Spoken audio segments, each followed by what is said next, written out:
आज हम पढ़ेंगे भारतीय जलवायु, जो क्लास 9 का चौथा चैप्टर है, या आप 11 क्लास अध्याय क्लास जो है 11 का चौथा चैप्टर है। तो इस तरह से हम क्लास 9 का पहला चैप्टर, दूसरा चैप्टर, तीसरा चैप्टर पढ़ चुके हैं। जो पहले का वीडियो में आप देख सकते हैं, एनसीईआरटी के माध्यम से पढ़े हैं।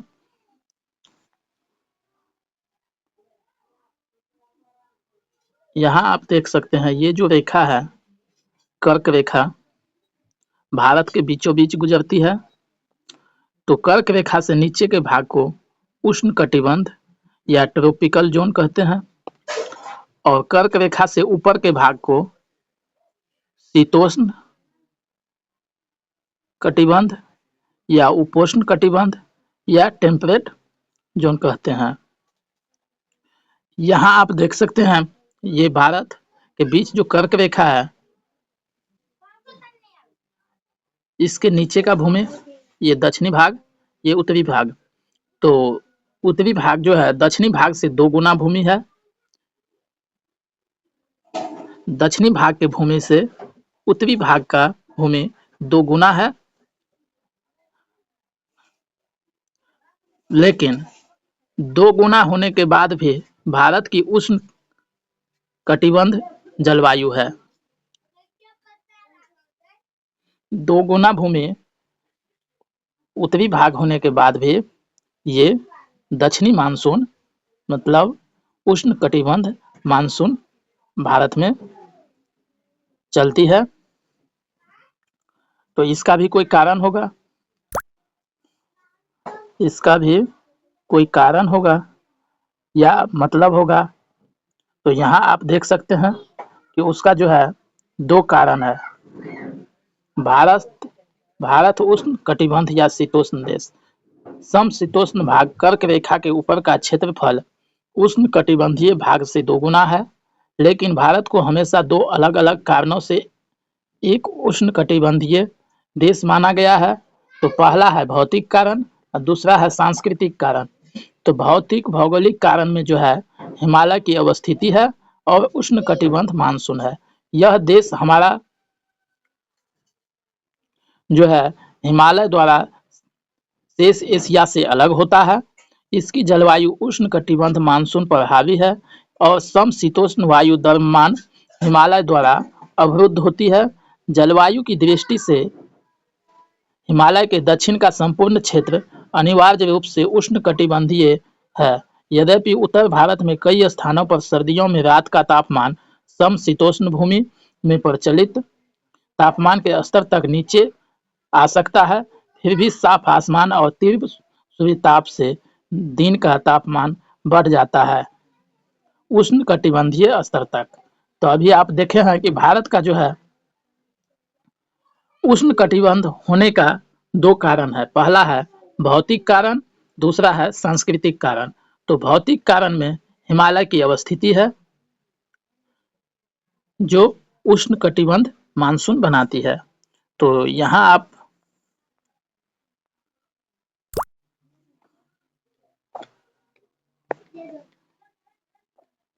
देख सकते हैं, जो हिमालय का अवस्थिति जो है भारत के उत्तर दिशा में यहाँ से यहाँ तक है, जो इधर से ठंडी पवनें ठंडी हवा को आने से रोक देती है और भारत में ठंडी हवा प्रवेश नहीं करने देती है।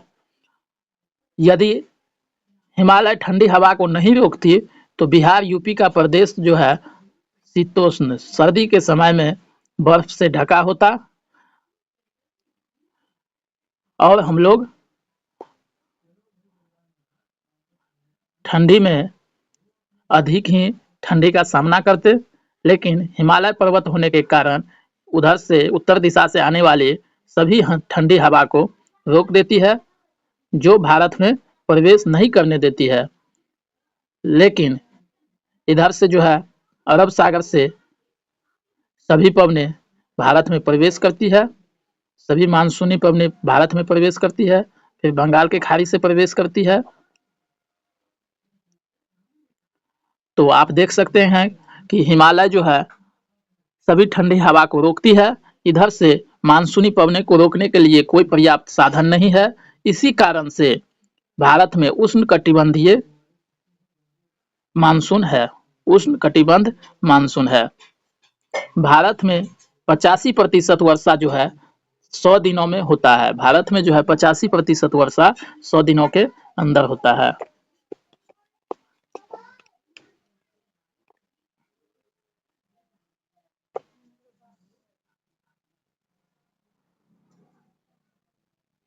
आप देख सकते हैं भारत की ऊपरी भाग को शीतोष्ण भाग, नीचे भाग को उष्णकटिबंध भाग। तो हिमालय जो सभी ठंडी हवा को रोकती है और उष्णकटिबंध भाग में मानसूनी पवनों को रोकने के लिए कोई पर्याप्त साधन नहीं है जो भारत में प्रवेश कर जाती है। इसीलिए भारत की जलवायु जो है उष्णकटिबंधीय है। और दक्षिण भारत की भूमि जो है उत्तरी भारत की भूमि से कम है। यदि मान के चलते हैं कि दक्षिण भारत का भूमि x है तो उत्तरी भारत का भूमि 2x है। तो दक्षिणी भाग से 2 गुना उत्तरी भाग का भूमि है।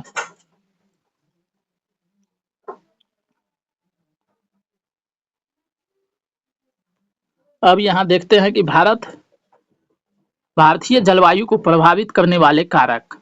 तो पहला अक्षांश है, अक्षांशीय स्थान, समुद्र से दूरी, हिमालय, प्राकृतिक भूगोल या भू आकृतियां, मानसून, ऊंचाई, पवन, चक्रवात, पश्चिमी विक्षोभ, एल नीनो, ला नीना, इन सब के वजह से जो है भारतीय जलवायु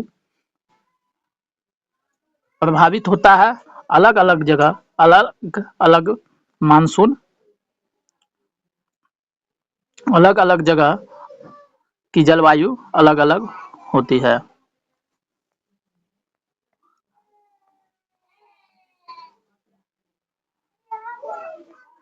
अब फिर यहाँ जलवायु और मौसम में अंतर।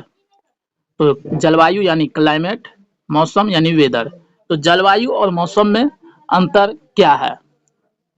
तो मौसम का परिभाषा है टेम्परेरी कंडीशन, वायुमंडलीय स्थिति जो समय समय में बदलाव लाता है। यह छोटे समय के लिए और छोटे क्षेत्रफल तक सीमित है। एक कहना है कि तुम भी मौसम की तरह बदल तो न जाओगे। तो इसी से मौसम का भी परिभाषा निकल जाता है कि जो थोड़े थोड़े समय में बदल जाए उसको मौसम कहते हैं। वायुमंडलीय स्थिति जो समय समय में बदलता है, थोड़े थोड़े समय पे बदल जाता है, उसको मौसम कहते हैं। अब जलवायु परमानेंट कंडीशन है। यह भी एक वायुमंडलीय परिस्थिति है जो लंबे समय तक बड़े क्षेत्रफल को दर्शाता है। यहाँ आप देख सकते हैं कि मौसम जो है एक दिन में कई बार बदल सकते हैं, लेकिन जलवायु नहीं बदल सकता है। जलवायु और मौसम दोनों जो है वायुमंडलीय स्थिति है, लेकिन मौसम एक दिन में कई बार बदलते हैं। जलवायु जो है बहुत समय बाद यानी 20 से 25, 30, 35 साल तक उसको देखने के बाद जलवायु की स्थिति का पता लगाया जाता है। मौसम जैसे आज 20 तारीख 5वां महीना 2024 है। तो मौसम का जो उदाहरण है, सुबह में ठंडी प्लस आप देखते हैं कि सुबह में कभी ठंडी हवा प्लस बादल होती है, दोपहर में गर्म हवा कोई बादल नहीं, शाम में भारी वर्षा हो जाती है, रात में अचानक मौसम ठंडा हो जाता है। तो एक ही दिन में कितने बार मौसम बदल रहा है ये आप देख सकते हैं। जैसे जहानाबाद में कहीं गर्मी, पटना में वर्षा, गया में कोई वर्षा नहीं। तो मौसम का बार बार बदलना ही जो है मौसम का परिभाषा है। मौसम जो है बार बार व्यवहार करता है अपने साथ, जो है बार बार बदल करके अपने साथ ऐसे ही व्यवहार के लिए जाने जाते हैं। मौसम छोटे क्षेत्रफल और कम समय के लिए जाना जाता है।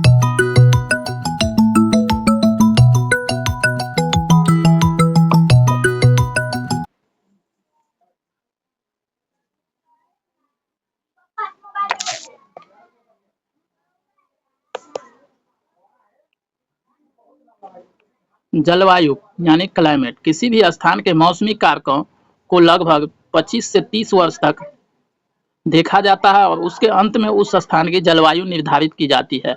आप देखे हैं कि जलवायु में मौसमी कारक को जो है 25 से 30 वर्ष तक देखा जाता है और लंबे समय देखने के बाद बड़े क्षेत्रफल में जलवायु को देख करके वहाँ की जलवायु तय की जाती है। तो कहीं-कहीं 20 से 35 वर्ष, कहीं 30 वर्ष, कहीं 35 वर्ष, ये सब एक ही बात है, जो देखने के बाद जलवायु उस जगह का तय की जाती है।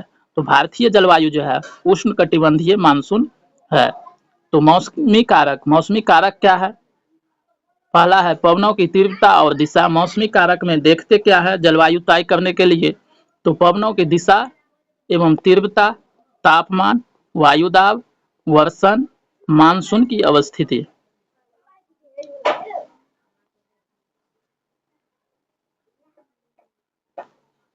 यहाँ आप देखते हैं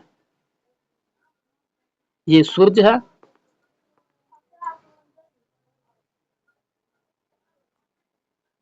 ये सूर्य है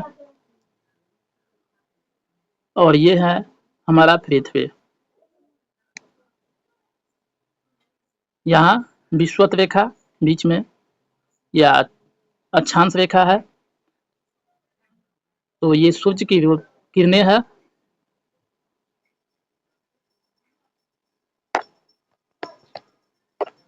ये सूर्य की किरणें है। तो बीच में सबसे छोटी किरण है, तो इसको सूर्य से आने वाली किरणें को कम समय लगा होगा। सबसे छोटी किरण है, इससे दूर जाते हैं तो थोड़ा बड़ा, इससे ज़्यादा दूरी सबसे ज़्यादा।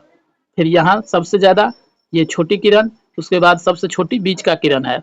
इसीलिए सूर्य से सबसे नज़दीक होने के कारण पृथ्वी बीच में सबसे ज़्यादा गर्म, यहाँ ठंडा, फिर यहाँ ठंडा, फिर ऊपर भी ठंडा। तो यहाँ देखते हैं कि अक्षांश बढ़ता है। जब अक्षांश बढ़ता है तो तापमान घटते जाता है।